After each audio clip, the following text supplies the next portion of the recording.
Al momento del Festival de Piedra Roja yo tenía 15 años y yo creo que me podría definir como, como una cabeza de joven en un cuerpo de niño casi todavía. Y, em, y cuando me enteré del festival me produjo un gran entusiasmo porque un mes antes o 2 meses antes había llegado a Chile la película Woodstock, del Festival de Woodstock que había sido un año antes, en el 69 en Estados Unidos. Y esa película tuvo un gran impacto, creo yo, en Chile, por lo menos en el circuito de la gente joven, digamos, y sensible al tema del hipismo y al tema de los nuevos movimientos de jóvenes, digamos, ¿ya? De cuestionamiento de la sociedad, etc. Y yo tenía una polola con quien estaba saliendo, que era la primera polola, y por lo tanto, no solo para mí era una experiencia, sino tenía que hacer bastante show-off, era parte de, digamos, de la autoafirmación adolescente. Y había una escena en la película Woodstock que a mí me había quedado grabada porque la vi en la película y después estaban muchas de las fotos de Woodstock. Que era una escena probablemente en el momento que en Woodstock llueve y hace frío, o por lo menos llueve, y una pareja de jóvenes está abrazados y con una frazada que los rodea. Entonces mi ilusión era llegar a Piedra Roja emulando Woodstock con mi novia o mi polola del momento. Yo me acuerdo que llevé una frazada y recrear, pero en carne propia, la escena que me había gustado de Woodstock, como una escena en que el amor, el sentimiento y al mismo tiempo la fusión en una comunidad más amplia, ¿no?, tomaba lugar.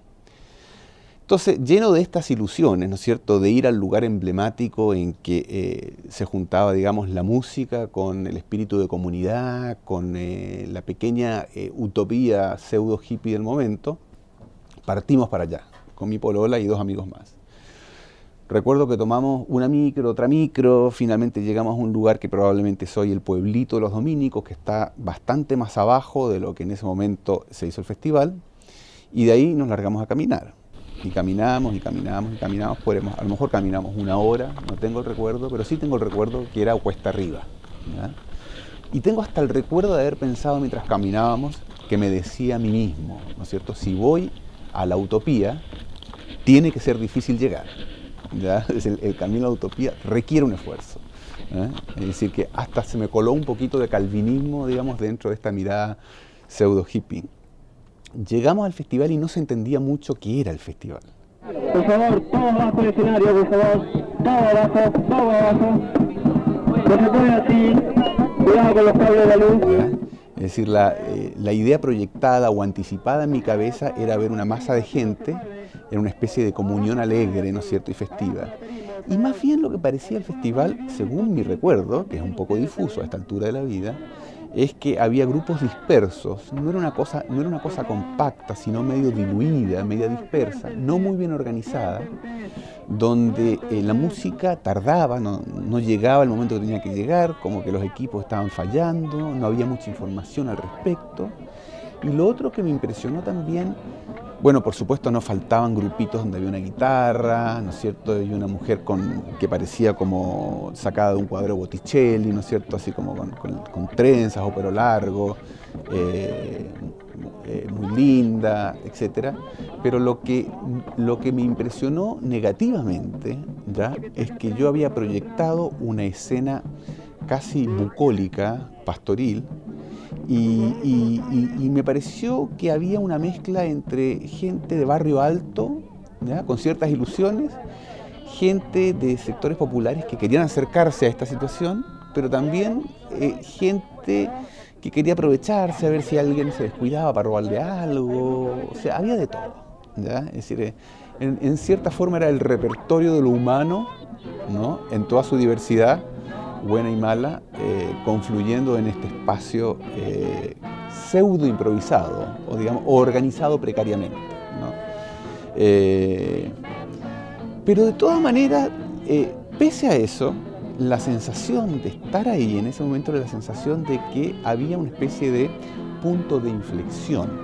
Uno quería ser protagonista de la historia, mal que mal, ¿ya? Entonces era muy, muy tentador proyectar sobre esa escena la idea de que algo en Santiago del momento estaba cambiando y que esto iba a producir una especie como de línea divisoria entre el antes y el después, ¿ya?, que efectivamente la produjo en algunos sentidos, Yo creo que la produjo en algún sentido.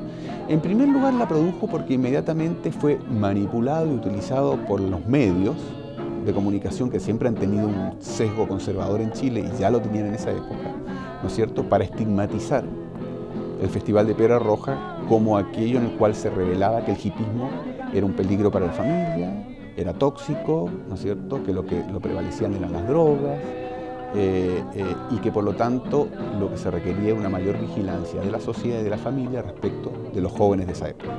Entonces yo creo que el primero y lamentable breaking point, ¿no es cierto?, punto de quiebre fue esta alerta societal sobre la amenaza de desborde, ¿no es cierto?, y de anomia, de pérdida de normas que suponía este movimiento de la juventud.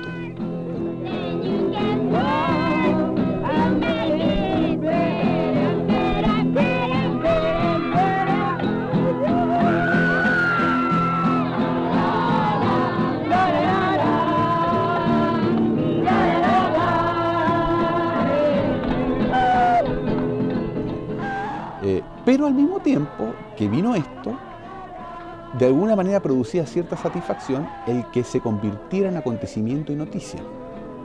El hecho, digamos, de que la juventud congregada no fuera una especie como de acontecimiento periférico del cual la sociedad no se enteraba, sino que fuese un acontecimiento que atravesara la preocupación de toda la sociedad.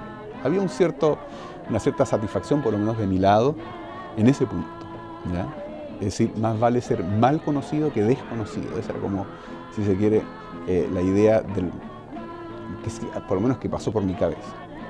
Ahora bien, sin embargo, con todo, hay que entender, digamos, de que lo bueno de esto, básicamente, o sea, hay cosas espurias, digamos, por ejemplo, lo primero espurio es la típica reacción chilena, casi folclórica, de si esto se hizo en Estados Unidos, lo vamos a hacer nosotros aquí, ¿ya? Es decir, había una cosa de imitación, de reproducción, ¿ya? Pero bueno, está bien, eso es un dato de la causa. Pero lo interesante del asunto, creo yo, es básicamente de que parte de la sociedad chilena adquiere conciencia que hay una juventud que se está convirtiendo en protagonista de un cambio de valores, ¿ya? Es decir, y creo que eso fue fundamental. No creo que sea Piedra Roja el único acontecimiento que genera esta conciencia en parte de la sociedad chilena, pero sí creo que es probablemente el acontecimiento más emblemático, porque es muy fácil de ubicarlo en el tiempo, porque ocurrió, está acotado, ¿no es cierto?, y fue relativamente masivo, es decir, hubo bastante gente que fue, y ahí fue noticia. Entonces, en ese sentido, me parece que marca un punto de inflexión como emblema de una situación o una tendencia generacional más amplia.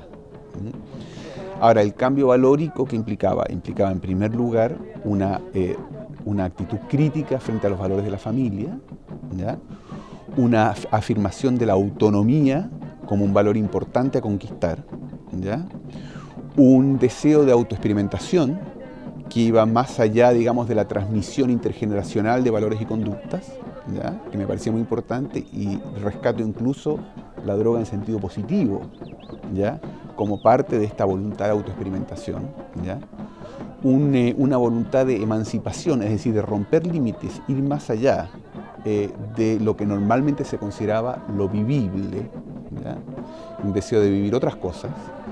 Y en ese sentido, digamos, yo creo que también encarna parte de lo que es el espíritu moderno.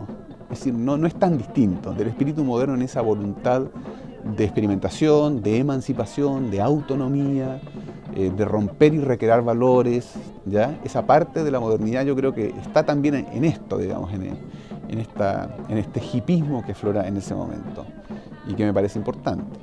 Ahora, quizás lo más interesante de todo es que esto ocurre en Chile en un momento muy particular. Es decir, la llegada, esta recepción, ¿no es cierto?, de la influencia del movimiento hippie, pacifista, las drogas, una juventud distinta, portadora de nuevos valores, ocurre en Chile en el año 1970, ¿ya?, que es el año en que en Chile sale electo el presidente Salvador Allende, y algo que es conocido para todo el mundo, se emprende la aventura de la vía pacífica, la vía chilena, la vía democrática hacia el socialismo. Somos la arcilla del futuro, somos los más, somos los mejores, por eso vamos a triunfar. En Chile prende muy fuerte ya la utopía socialista. Primero porque es la época de la influencia del referente de Cuba en América Latina.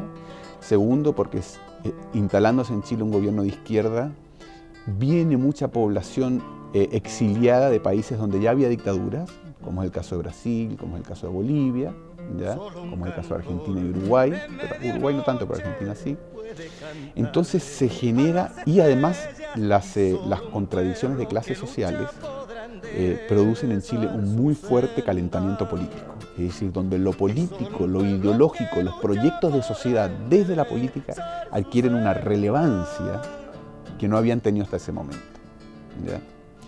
¿Qué ocurre entonces? Ocurre que en la población joven, ¿ya?, conviven en ese momento dos referentes fuertes que por momentos se tocan y por momentos se oponen, que es el referente que tiene más que ver con el modelo hippie, si se quiere, ¿ya?, que es el modelo Piedra Roja, por decirlo así, y lo otro que es el modelo de la movilización política. Son dos modelos muy distintos. ¿Dónde se tocan los dos modelos? Yo diría que se tocan en una cierta estética, en primer lugar, ¿ya? O sea, si uno piensa, voy a poner un caso que puede parecer superficial, pero creo que es sintomático, ¿ya? Uno de los grupos que representa a Piedra Roja es los jaivas en la música, y los jaivas introducen dentro del rock el componente andino, ¿no es cierto? Introducen el huayno, introducen la cueca también, ¿ya? Y los grupos de referencia de la música de izquierda de protesta, como Quilapayún y Quilimani, ¿no es cierto?, tienen la clásica balada de la protesta, pero introducen también el componente telúrico, andino, de la misma manera.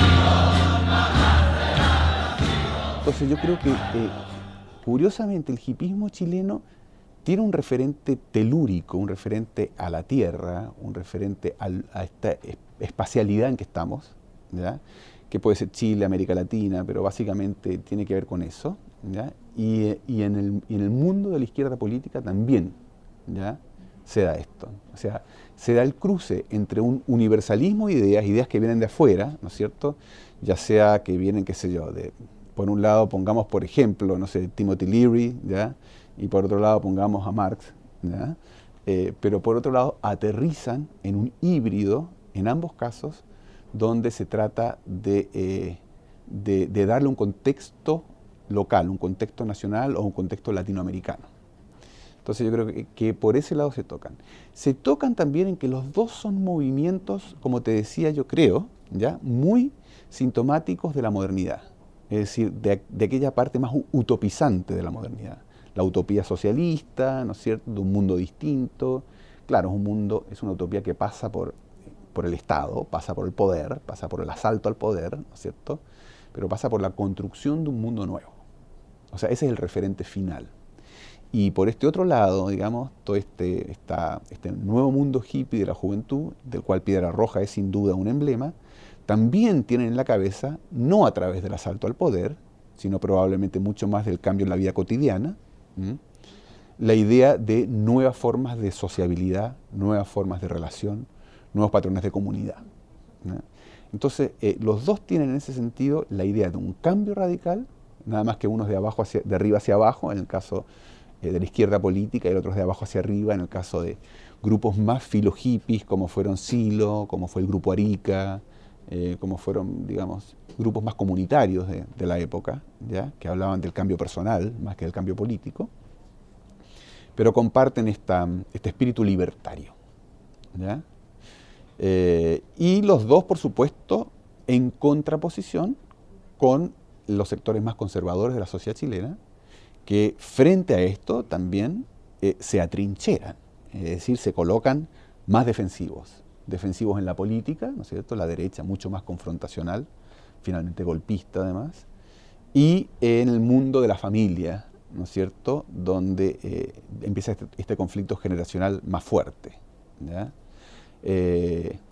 Pero, sin embargo, llega un punto que creo que es muy interesante también en esos años, probablemente después de Piedra Roja, ¿ya? Pero ya con toda esta influencia, en que estas dos juventudes que se reclamaban para sí ser protagonistas de un cambio, empiezan a confrontarse por descalificaciones mutuas. La primera descalificación probablemente viene de la juventud de la izquierda, sobre todo la izquierda universitaria. A mí me tocó después hacer parte de esa izquierda, en que consideraban de que la juventud hippie en el fondo lo que hacía era no reconocer las contradicciones principales de la sociedad, ¿ya? Es decir, era una nueva forma de alienación social, ¿no es cierto?, con un nuevo ropaje, una nueva vestimenta, ¿no es cierto?, una estética, pero que de alguna manera no se hacía cargo de las contradicciones de la sociedad. Y empezó también desde la izquierda la condena a las drogas, ¿no es cierto? Así como Marx decía que la religión es el opio de los pueblos, aquí se podía haber dicho, un universitario de izquierda a un hippie le podía haber dicho que la marihuana es el opio de los pueblos, ¿ya? Es decir, de que había una especie de desviación hacia afuera que era contraproducente respecto de un proyecto de lucha de clases, o un proyecto de movilización de masas, o un proyecto de generación de conciencia respecto de la explotación capitalista, ¿no es cierto?, que es el lenguaje que se usaba en la época del lado de la izquierda política.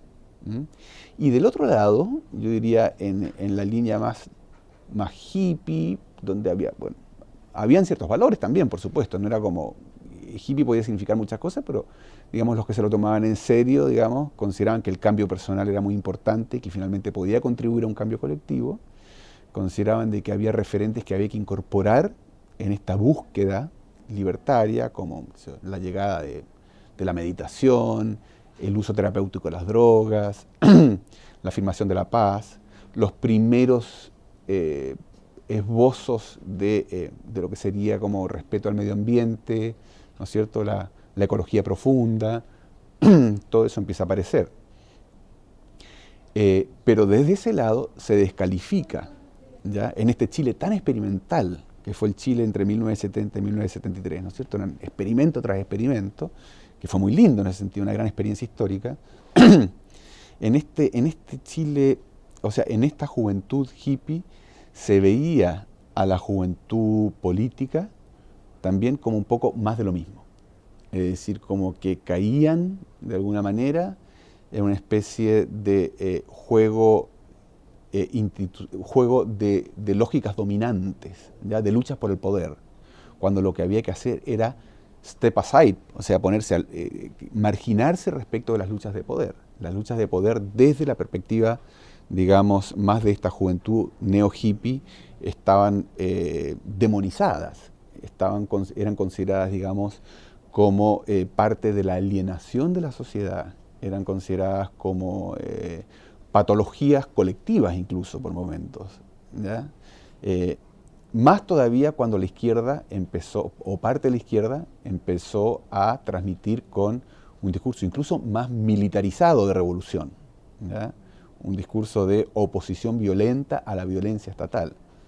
Es decir, la idea del pacifismo y de la no violencia que estaba al lado de los hippies se encontró con mucha gente, muchos jóvenes de izquierda, que justificaban la violencia revolucionaria como una violencia ética, como una violencia legítima, ¿ya? Y ahí también hubo una confrontación. Entonces, claro, en el momento uno lo vivía con pasión y con desgarro. Yo por lo menos me tocó encarnar en mi propio cuerpo los dos lados, porque a mí, era las dos cosas a la vez, ¿ya? Y trataba de tender puente entre las dos cosas, y siempre lo traté de hacer, ¿ya?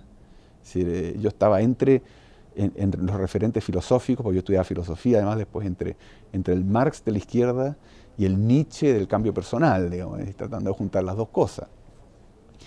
Pero lo que sí yo creo que hay que rescatar precisamente es de qué manera esto, que uno lo puede ver hoy día como grandes como estereotipos ideológicos, se vivía durante esos años como dilemas de la cotidianidad, como algo del día a día.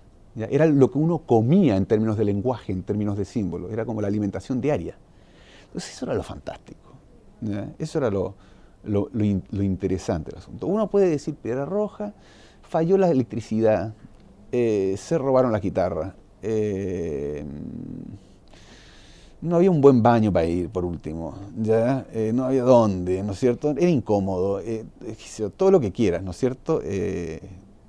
Pero al mismo tiempo estaba pulsionalmente cargado, estaba, yo diría, cargado, digamos, con la fuerza del deseo, ¿ya? Con la fuerza de un deseo que finalmente era un deseo histórico, de hacer historia, ¿ya? Entonces, esto de casi desde la nada, ¿no es cierto?, ir a hacer historia a un lugar perdido en los dominicos, donde además costaba llegar, ¿no es cierto?, tiene su gracia. ¿Qué ocurre cuando viene el golpe de Estado? Es decir, cuando viene el 11 de septiembre. Es decir, estamos en esta especie de gran experiencia histórica, y yo creo que de gran inocencia histórica también.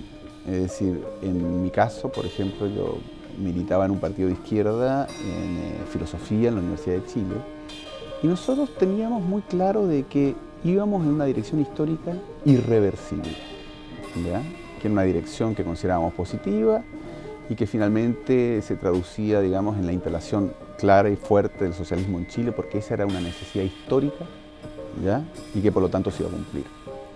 Cuando se hablaba, por ejemplo, de la amenaza de un golpe militar, nadie se la tomaba en serio. Incluso cuando había rumores, nosotros nos acuartelábamos dentro de la universidad con unas bombitas Molotov, absolutamente convencidos de que con eso íbamos a resistir los tanques. O sea, había mucha ingenuidad por ese lado, ¿verdad? Había mucha ingenuidad porque también había mucha confianza en la necesidad histórica tal como nosotros la entendíamos, ¿verdad? Pero bueno, viene el 11 de septiembre, yo tenía 18 años, lo primero que hice, me levanté en mi casa, me fui a la universidad porque las instrucciones era que había que juntarse ahí con la célula de militancia y de ahí partir a lo que se llamaban los cordones industriales, es decir, el sector industrial más cercano, donde supuestamente los obreros organizados iban a estar ya instalados en la fábrica para resistir el golpe. Pero sin ni siquiera plantearse que esto fuera un riesgo para el propio cuerpo, ¿verdad? O sea, era tal la convicción, ¿verdad?, que el miedo a la muerte estaba totalmente como fuera de lugar, ¿no? También estaba fuera de lugar porque yo creo que una de las gracias que tenía ser de izquierda y joven en esa época era la idea de que la vida personal encontraba una justificación total en un proyecto colectivo. Es decir, de que es en el proyecto colectivo, ¿ya?, y en el movimiento de la historia donde mi biografía, ¿no?, de pequeño hombrecito, ¿no?, adquiría una plenitud, adquiría un sentido pleno. Entonces, incluso resistir el golpe formaba parte de esa identificación plena con un movimiento amplio, histórico, de que estábamos haciendo historia, ¿verdad? Que la vida personal, ¿qué importaba si al final estábamos haciendo historia? Pero bueno, por supuesto, por suerte no me resultó lo que quise hacer ese día, por suerte, ¿ya? Y terminé con un grupo de universitarios en una casa, en el toque de queda, esperando instrucciones, que nunca llegaron, por supuesto, ¿ya? Nunca llegaron las instrucciones, y a los pocos días se hizo evidente que el golpe había tenido éxito y por lo tanto la derrota era total. Además del drama humano, ¿no es cierto?, de los muertos, los perseguidos, los encarcelados, los que estaban en el estadio y todo, es decir, la presencia de lo siniestro, del terror de Estado, que por supuesto marcó mucho. Lo que se impone es la idea, digamos, de que el proyecto fracasó, fue derrotado, ¿no? Fue claramente derrotado. Y durante un tiempo lo que yo creo que sí pudo alimentar un cierto sentido personal fue la idea de resistencia después del golpe. Es decir, ya no el proyecto, pero sí la resistencia.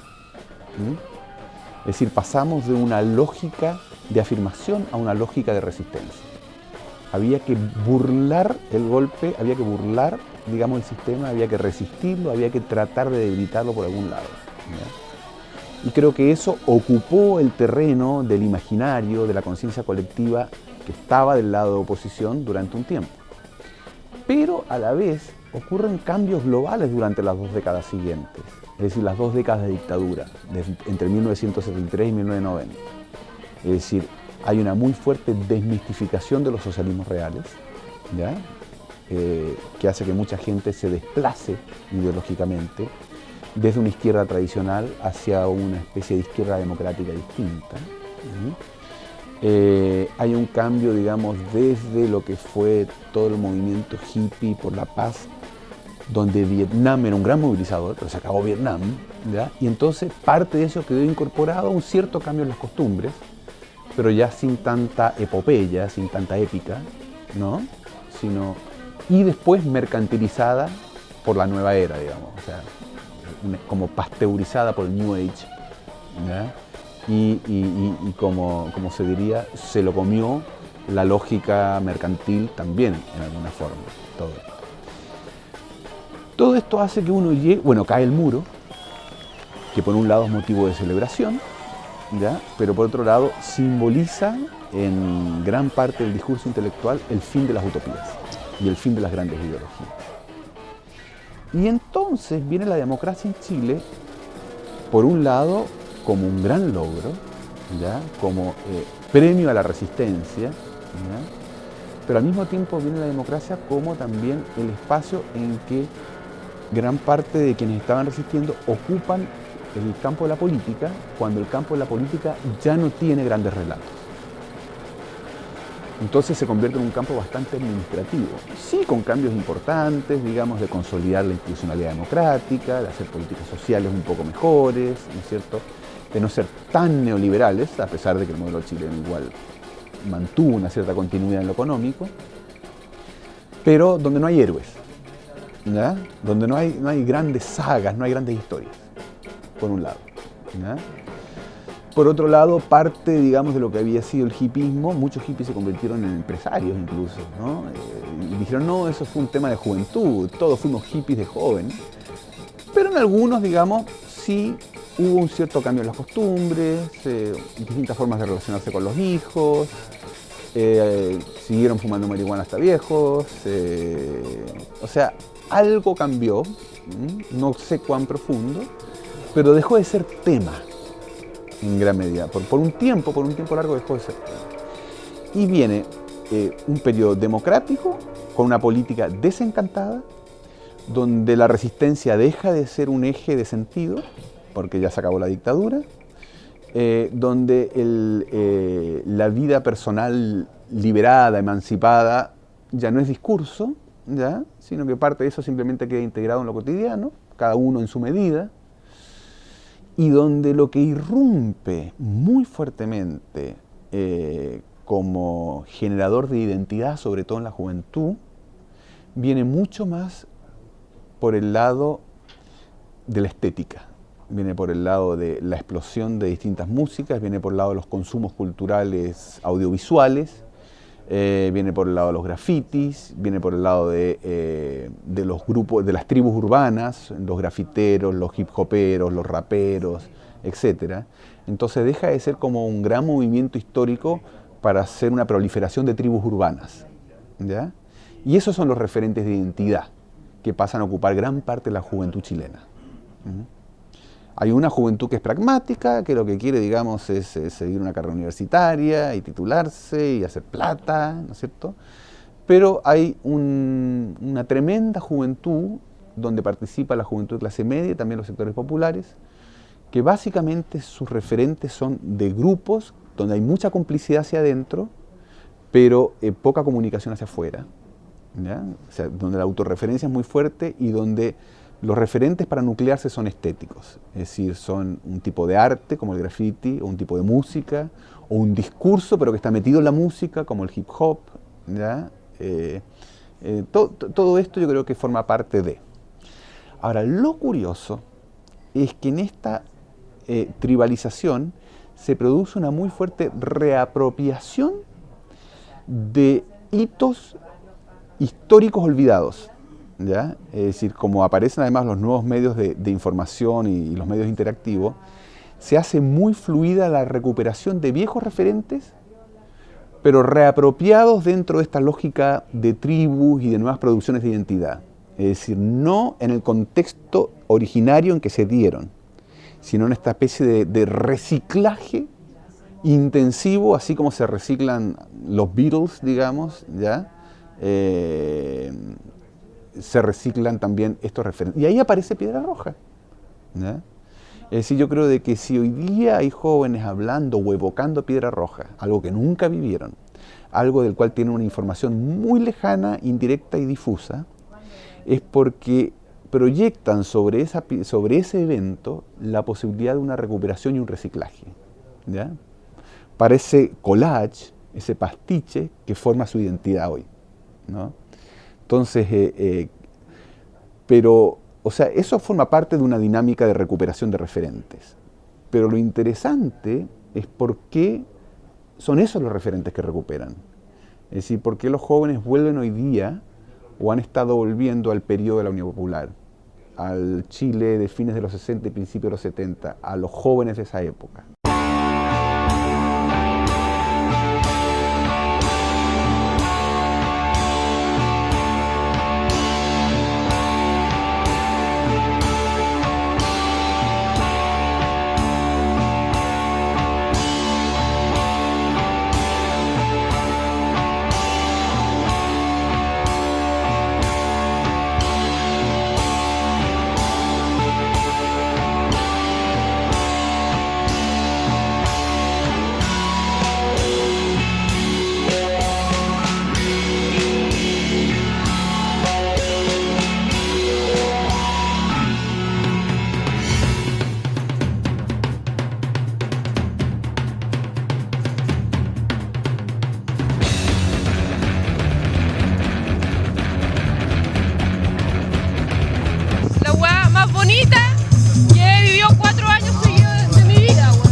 La causa por la cual están luchando, loco, está re interesante, loco. Hace tiempo que no se hacía un evento como tan importante como este, loco. Tremendo, filete, weón. Que se reúnan todos, loco, el lugar está filete. Buena onda, libertad, paz, se puede respirar. Pura buena onda, nomás. Aquí nos juntamos de verdad, weón, con todos los amigos para hacer una verdadera fiesta del rock, weón. Una instancia para que todos nosotros los jóvenes que nos gusta el rock y la buena vida vengan a disfrutar. Yo lo encuentro así una cuestión hermosa, a mí me emociona usted, ¿verdad? O sea, es de las cosas que más me gusta hacer en la vida.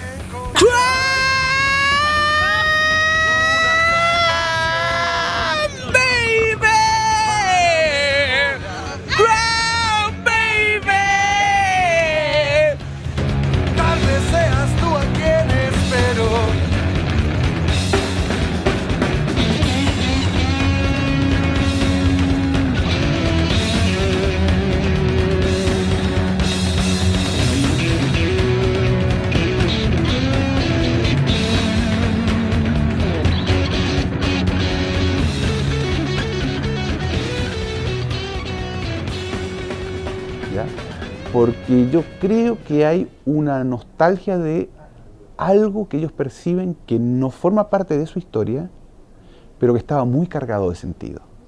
Es decir, hay una necesidad de producción de sentido muy fuerte y ven la facilidad con que la juventud de esa época, ¿no es cierto?, encontraba sentido a su vida a partir de un sueño. Entonces, desde ahí yo creo que se orientan o buscan esos referentes como objeto de reciclaje, como objeto de recuperación, ¿ya? Saben de que no pueden reproducir literalmente, ¿ya? No pueden tener una actitud totalmente mimética y de identificación con lo que fue la época, porque no la vivieron. Pero desde una recuperación estética, visual, imaginaria, ¿no es cierto?, hay una cierta expectativa de entrar en la pasión y el deseo que hay detrás. Entonces, yo creo que por ahí, digamos, es por donde se están volviendo a traer esos acontecimientos como símbolos, como detonantes, como catalizadores, como instrumentos, ¿no?, como recursos, que es lo que hace la juventud hoy día. En la tierra de los campesinos, de los guajiros comprometidos, hay ladrones de tomo y lomo que van saqueando desde el poder. Y al que lucha por la familia lo han engañado más de una vez. Hay son los mismos que no han mentido, acá en mi tierra fue Pinochet. A los siniestros emperadores que han bombardeado los corazones. A esos políticos sinvergüenza que han abusado del popular. Yo les canto mi protesta, pues son la mierda de este planeta. Si es liberal o nacionalista, me vale un huevo, pa' mí es igual. Yo le pregunto a los muchachos que son futuro y que son presente, porque no veo una alternativa que sea valiente y que sea potente, para que se acabe la oligarquía, la burocracia y la hipocresía, y se comience humildemente a trabajar por este país. A mis hermanos centroamericanos yo le aconsejo juntar las manos, ser consciente de que realmente es necesario jugársela. Yo le dedico a este canto antiguo que es africano, reggaetoneado, pues es la sangre que nos circula y está caliente, esa es la verdad. Pues es la sangre que nos circula y está caliente, esa es la verdad. Pues es la sangre que nos circula y está caliente, esa es la verdad. Y ahora con la banda completa.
Salvador, que esos niños ya no están jugando, se meten dentro todo su dolor.